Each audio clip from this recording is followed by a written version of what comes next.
हिमागला कनिया मोर हिमागल रही गेल का करो रे दया इसने समय बड़ी धोखा दे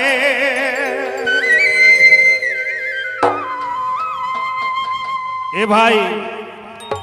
लगभग मोके लागेला 18 साल लिखे हो गलक ये गीत के गावत रही और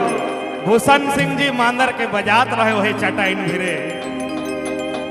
तो हम चाहब थोड़ा सा मांदर में साथ दे नहीं आऊ तनी एक नाऊ हिमागला कनिया मोर मांगल रही गेल का करो रे दया इसने समय बड़ी धोखा दे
धोखा देल का करू रे हाय रे दया करू रे हाय रे कृपा करू रे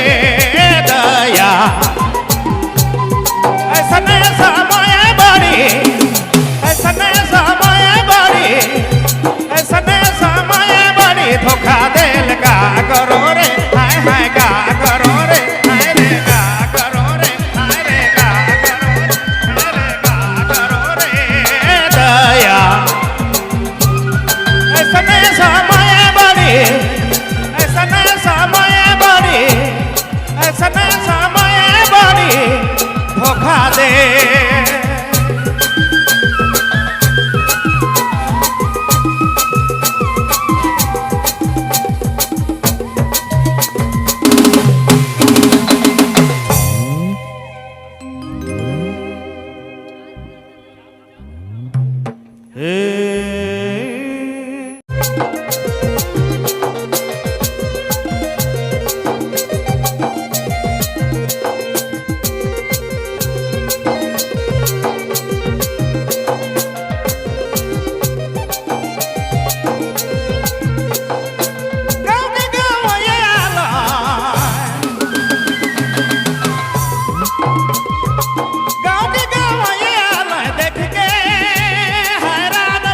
कृपा करू रे हाय रे कृपा करू रे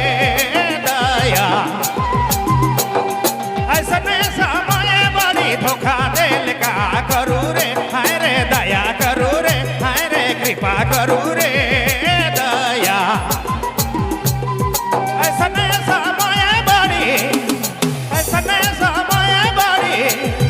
ऐसने समय बड़ी धोखा देल का करो रे हाय हाय का करो रे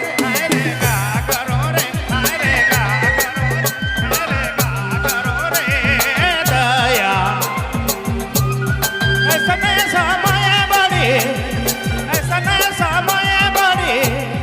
ऐसने समय बड़ी धोखा दे